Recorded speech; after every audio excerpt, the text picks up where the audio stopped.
In this detailed makeup tutorial, I will show you how I get my very beautiful clean girl makeup look, plus review the L'Oreal Infallible 30-second setting mist.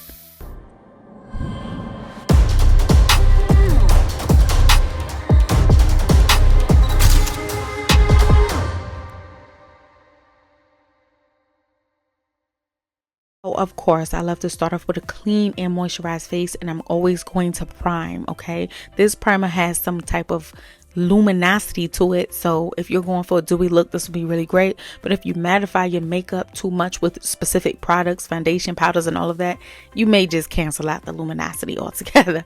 But that's what I've been currently using. So now I'm going to color correct. Basically, I'm going to lighten up my dark spots. You can use an orange or a red if you're a deep dark or dark complexion like me. I went to get an orange one, but they didn't have any in store, so I got the red one, and this one actually worked out pretty good. And I hope y'all took note on the little text pop-up. All of the products that I'm showing today is on my LTK. It'll be one link in the description box that'll take you to all of the products. Okay, now I actually love this brow actually lip liner. I've been using this lip liner from Wet n Wild on my brows because it's very smooth and easy and creamy to apply. It's like a light kind of brown, so it's not too dark. I used to use the Anastasia Beverly Hills Ebony pomade, but it was so dark that it almost looked black, and I don't really like going for that super dark brow anymore. I just like it to look brown. And the lighter the better without it looking washed out, if that makes sense. So yeah, this is what I use to fill my brows in when I'm going for a brown brow. Pretty simple, straightforward. Usually I don't even show my brow process in these videos. I'm like, go catch my brow video, but I decided to show everything today. So if you want to see exactly how I get my looks, I'm showing everything that I do. So I'm going in with this concealer in the shade Fawn, and this is an oldie. I'm bringing back a couple of oldies in today's video, y'all gonna see.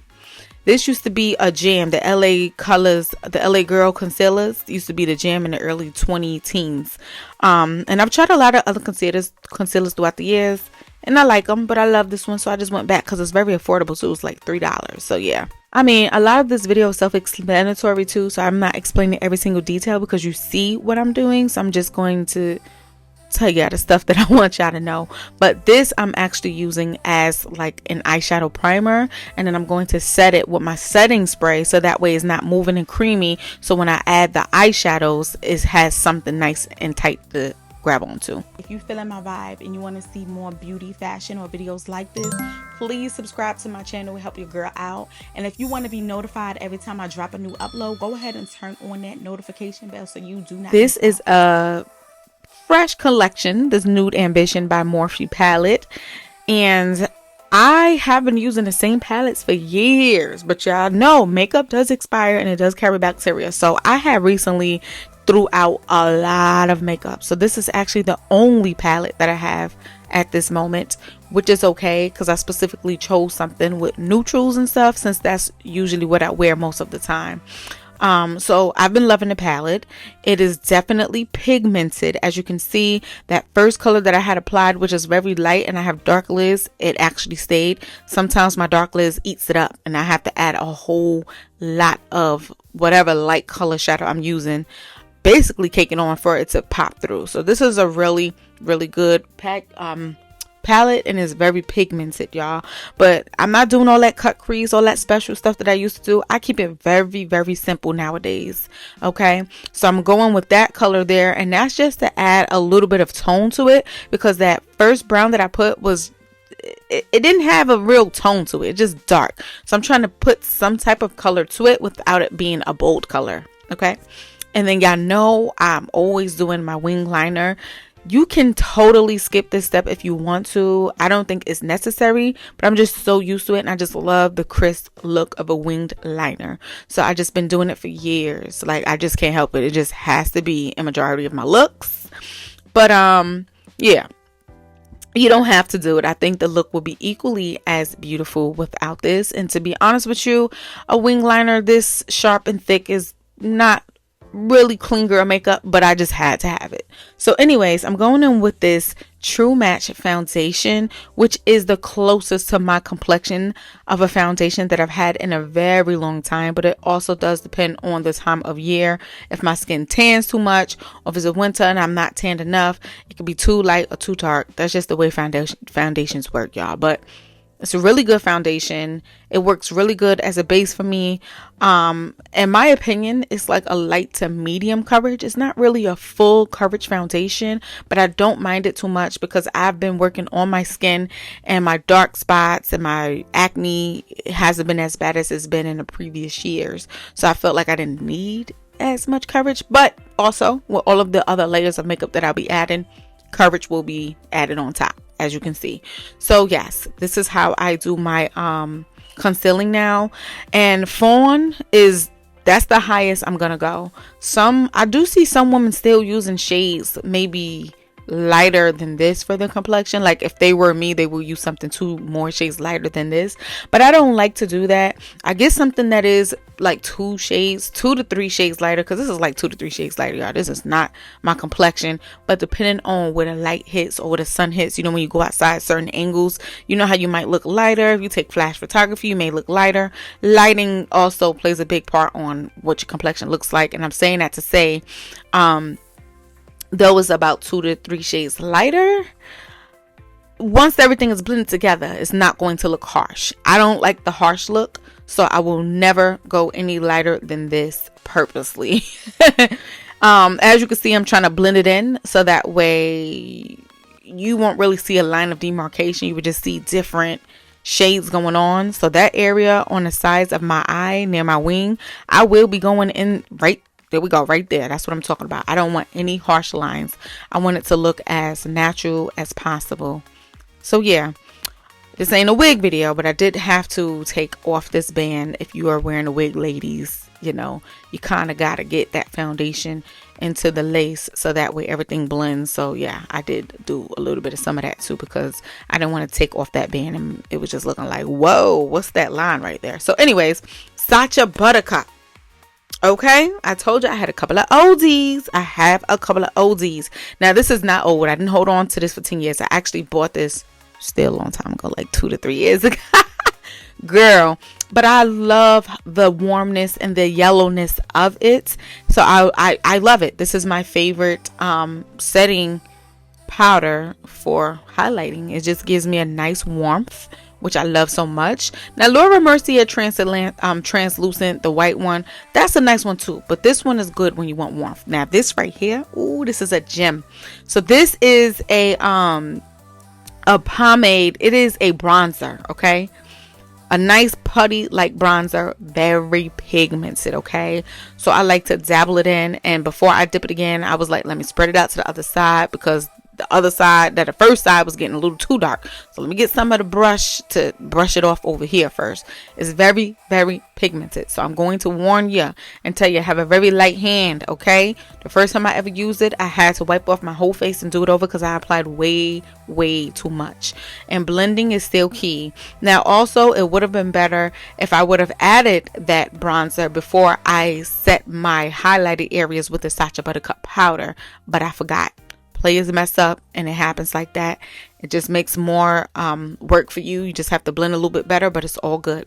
Now, this translucent powder is the color Medium Deep from Laura Mercier, and I've been using this for years, and I would never not have this in my routine because this is a necessity. I use this to blend everything together. I use it to set everything. I use it to touch up makeup if I get a little oily.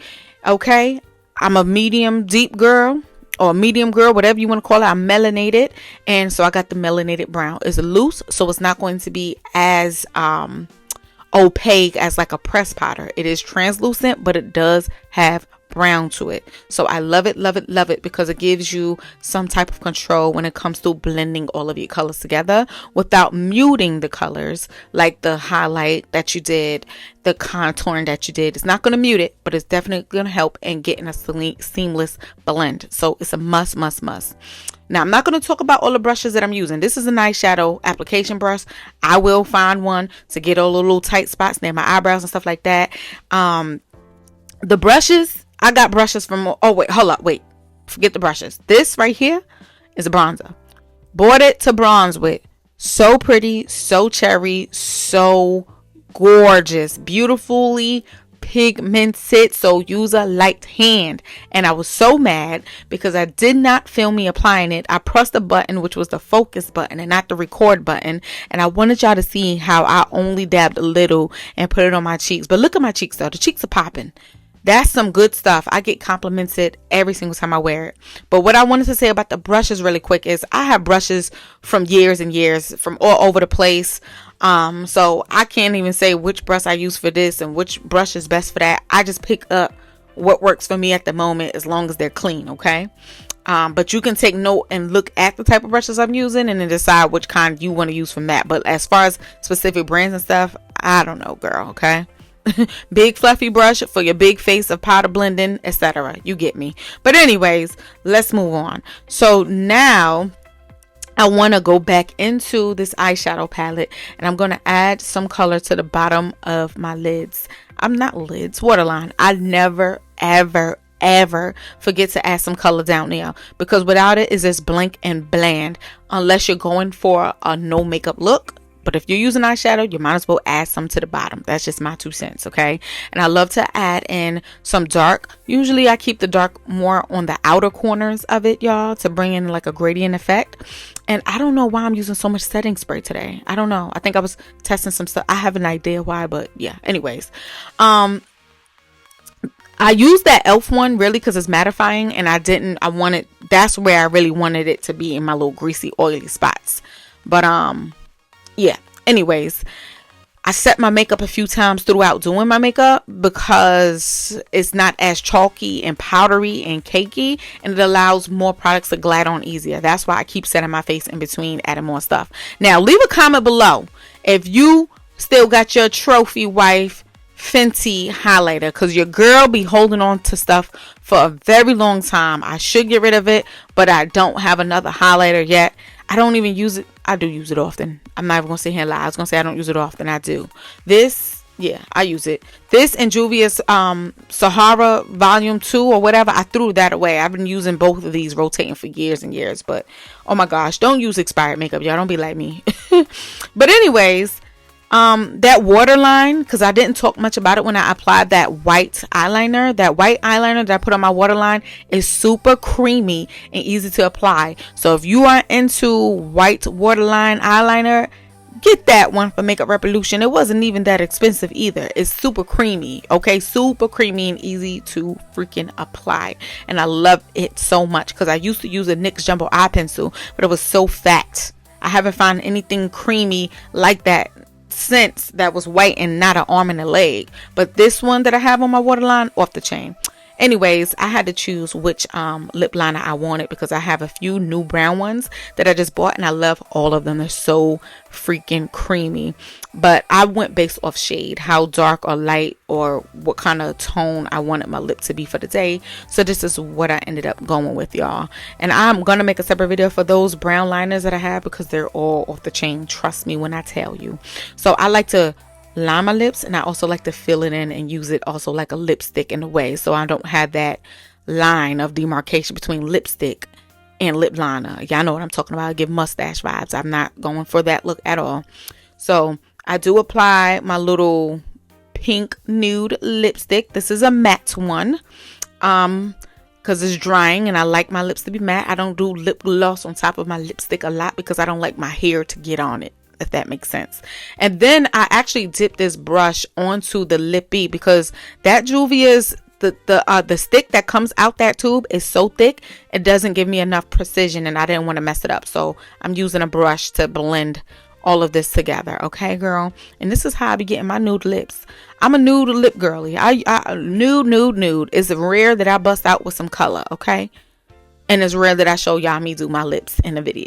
But I told you I'm going to show y'all everything. So now, this is my ultimate favorite mascara of all time. I know people rant and rave about the Better Than Sex. This one is better to me. And I've used the other one too. And I only apply it to my top lashes to give the false lashes something to hang on to. Because without it, it just kind of dangles. And it gets messy, it kind of gives it some type of foundation, something to stand on, if that makes sense, y'all. Because not all the time my lashes are sitting directly on my lid. Sometimes it does sit on the lash. I don't want the lash loosey goosey, so I use the mascara to harden it up some. Okay, that's what I use it for the top for. I should use something cheap and save my mascara for when I'm just using mascara, not just be putting on some faux lashes on top, wasting my good stuff. But it does a great job at that on the bottom lashes too. If you want them to pop and come to life, it's going to do just that. Now, it was always hard for me to get an angle for you to see it, so I'm sorry, I cut it off, but you can see right here how popping it is. Now, we're going to go ahead and use this. Now, I was holding my breath. It had these instructions: do a circular motion, do it like this, do it like that. I was holding my breath. I didn't want to inhale it. Don't look like hairspray the way it's coming out. I was like, girl, I'm not trying to breathe up. So I know I look a little funny, a little stopped up. I was holding my breath. I remember this. I was like, girl, hold your breath, okay? But anyways, yes, I applied it. That's my last step for the makeup. And this is what it looked like immediately after doing my makeup. It's so beautiful. It has a nice natural dewy look to it, which I love. I do use matte setting spray, but you know, just to keep it on, okay? But I do love a dewy look. I don't like to look chalky and cakey. This is what it looks like, y'all. Very soft, very beautiful, very neutral colors. Nothing too bold, nothing too out there, but definitely doing what it needs to do, because your girl is definitely looking much elevated than I did without the makeup, okay? I mean, don't get it wrong, I'm beautiful, but I look even better. Now, some hours done went by. I'm talking, I did this when the sun was out. The sun is now down. I done ran errands and everything, came back home, and then I said, let me test this infallible 30-second set mist, okay? So I took this tissue and I patted on my face for dear life, especially up in my greasy cheek area, and very minimal makeup came on it, y'all. You see right there at that bottom? Very minimal. So I said, okay, all right, let me apply some more, because at first I thought I was going to take off all my makeup and I didn't. So I'm going to go ahead and press it in my face again.